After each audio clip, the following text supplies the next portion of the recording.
So if you don't know what a persistent name or reference editor ID or however they want to word it as is that whenever you want to create a object, so that though it can be referenced later on a script or I don't know. I think it's just in a script pretty much. I don't know if items have to have persistent references. Anyway, so pretty much if you want to make sure that a script can utilize an item, you need to make it as a persistent reference that way though it exists and it can be called upon later on by a different object or something like that. So in the case of most of my stuff, I have of course my conjure thy storage spell, which allows me to access storage through this spell pretty much, although I have like a universal backpack in a sense. That one does in fact have to use this reference editor ID. So when I was trying to figure out why it wasn't registering when I added because I added 0 in front of everything.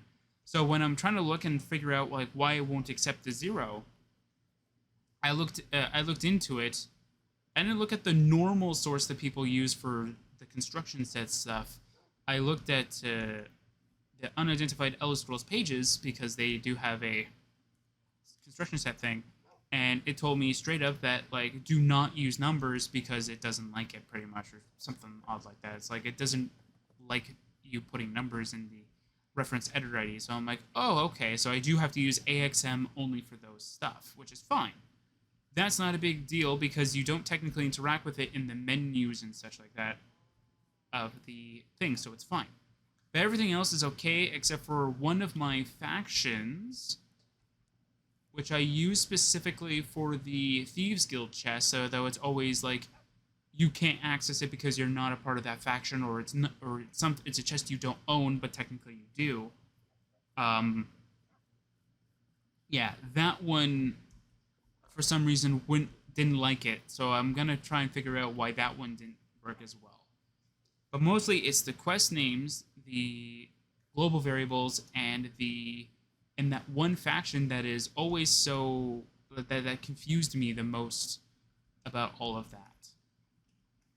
So that's the thing, and I just want it to be done and over with, pretty much. So that's Oblivion for the most part. I got to work on the DLC stuff. I have started on the blank sort of template for them. So though at the very least, though, it'll make it slightly easier, but it's still going to be. I still got to go make the items, so it's not going to be that big of a deal. Most of them I think are leveled, so they're not going to be too difficult. Just got to do one and then just keep copying and pasting over one, so that it's easier just to do the other levels.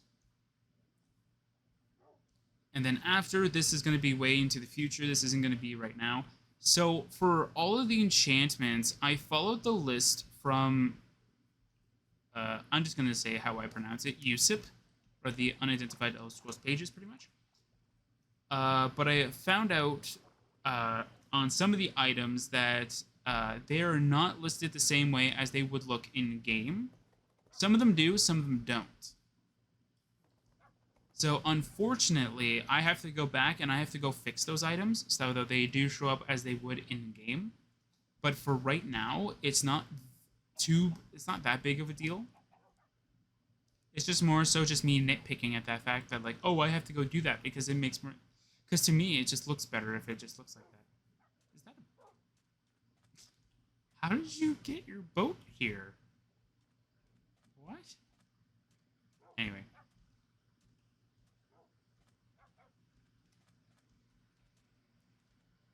But yeah, so for that stuff, like that can be later on, but all of them are done for the vanilla items.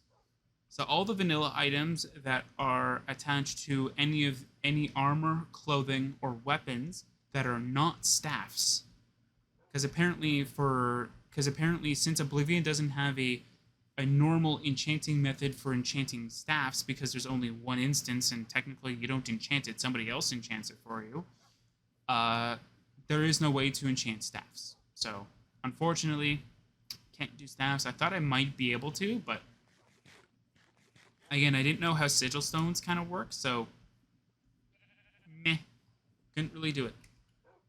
But everything else is done for the vanilla stuff. So all of them are done. All the leveled stuff is all correctly accounted for in terms of their power levels and such like that. The only thing is that I am gonna add some of the things that are only available if you glitch the game. So there is 2 items in the arena in which that you can only get if you not glitch the game, but like if you sort of just like if you exploit the game in a way. So we're gonna be adding. So I did add those items. One of them is broken. The other one is not. Well, broken is in. Yeah. So another thing that I wanted to add, and I might just add it to the newest update instead of just the current version that I'm currently still working on before I do anything, is that I'm going to be adding some training items. So what these items are going to do is that they're going to allow you to, well, not really allow you, they're going to help you sort of train up your skills. So what that means is that I got to figure out how it works exactly. So this might be subject to change depending on how easy or how effective it is, pretty much. So if this does work, hey, that's amazing. That's going to help me out so much. But if it doesn't, then it's like this is just a failed idea. Yeah, the wolves are gone. That's fine.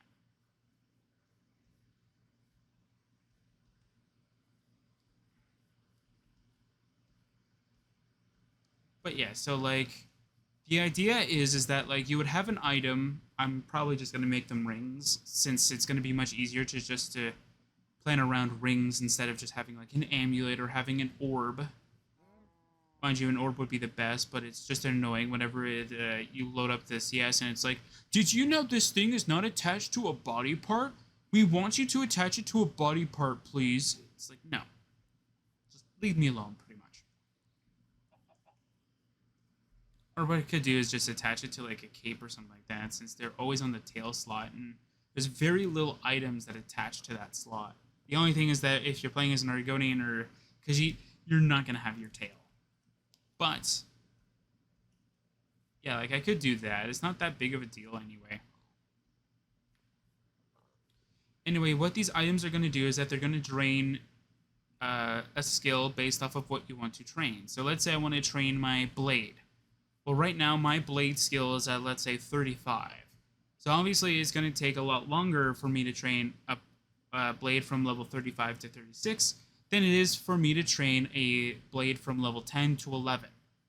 So what my item's going to do is it's going to drain that specific skill down to like a lower number, so that it makes it easier to train to get towards that higher number, pretty much. The only thing is that I don't know if that's how that works.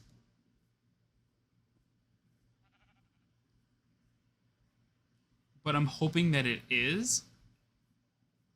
Because if that is exactly how that works, that's amazing. Because that helps out so much. But if it, like, obviously it won't work for a modded playthrough character because Oblivion XP kind of doesn't allow us to naturally gain skill level ups. So we have to wait till we level up in order to level up our skills. But for normal Oblivion gameplay, it would probably make it a lot easier to just train.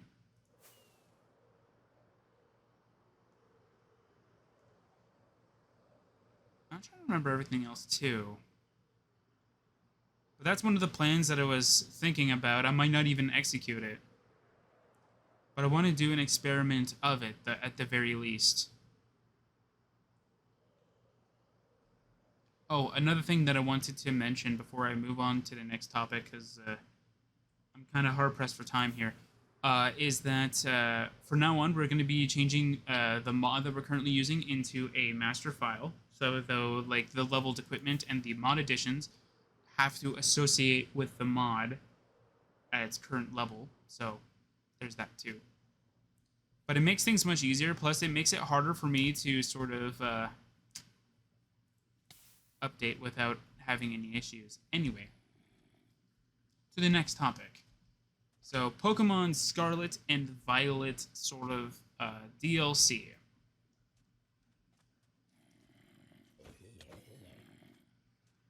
So I'm gonna have a real problem with this if it turns out just like how Crown Tundra worked.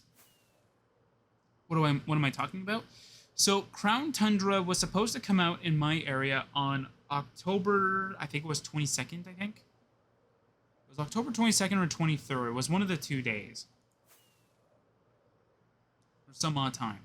So I literally made sure that I had nothing planned that day and that the nothing would happen that day, so though I would need to be pulled aside or anything like that. Like I would need to cut the recording short or anything like that.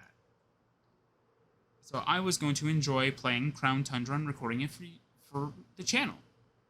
And of course, I waited the entire day and nothing. So I waited until, I think I waited till midnight. Nothing happened. So I took a nap and I woke up at 5 in the morning just in case it was a weird time zone thing. And it didn't happen again. So then I was playing other games while I was still checking to make sure that, Isle of Armor is working now. It didn't. So I think I checked like every hour or 2 hours, and then nothing was happening. So I was really confused. And then, of course, I fell asleep because I was tired. Then when I woke up at around, what was it? It was like the next day at like midnight, DLC's out. I was like, you're freaking, like, you're joking.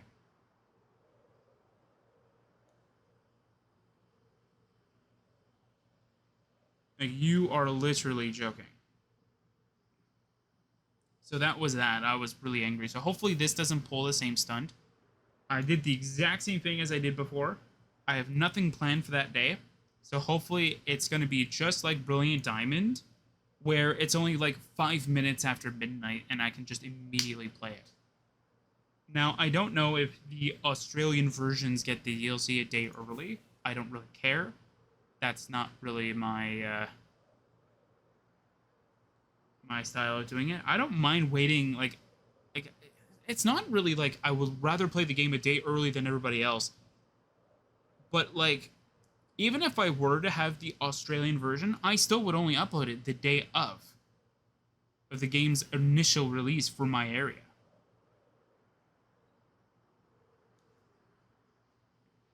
And the reason why is because like I'm pretty sure there's probably just more than just me thinking about it this way too, where it's like I don't want to be spoiled on the game before I get an access before I myself get access to it. And I think it was the same thing for, what was it, Legends Arceus, I think, or was it Brilliant Diamond, where people got it like a week ahead of time, and I literally stopped like going to my homepage on YouTube because literally that was literally everything that spawned in. Was just, hey, you can play it for, like, you can play it early. It's like, oh, I'm not watching any videos now. But just as an update, I did do the YouTube raid. I was almost a little late. I thought it was supposed to start it later on in the month, but apparently not. Or what I mean is that I thought it was supposed to start on September 3rd, but it's supposed to start on September 1st. So I was like, oh, I'm a little bit behind. So well, I didn't get it done on the 3rd. I got it done on the 5th, but I just changed my, I almost said DS clock. I changed my Nintendo Switch clock so that it was on the 1st. So I should probably go switch that back.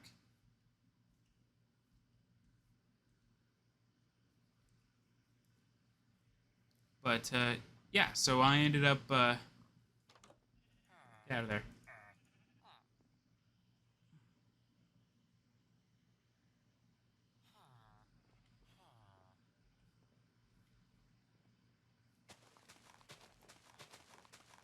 So, yeah, so I did do the Mewtwo raid. Apparently, I don't know why I did this, but I remember I got the Mew event, and maybe it was because you can reroll for the Mew's Terra type. I'm not quite sure, but I remember specifically getting the Mew event, and then saving right after. And then for some reason, when I turned on my Switch on, I think it was the 4th, I found that I didn't have a Mew on my Scarlet, and I thought that was very strange. So I thought, oh, I put it in Pokemon Home, obviously. So I checked my Pokemon Home, and again, it's not there. So I got very confused. So I went back on my Scarlet, and I looked through the mystery gift, and I went, hey, what was the last mystery gift I got? And it didn't show the Mew one. So I'm like, oh, so I guess I'm gonna get the Mew again? And then I got the Mew.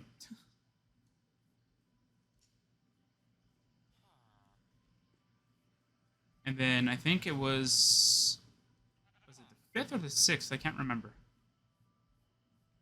It was some day. Anyway, I went on online just because like I didn't bother with the NPCs and stuff. But I did grab a build that was supposed to be really good at soloing the Mewtwo raid.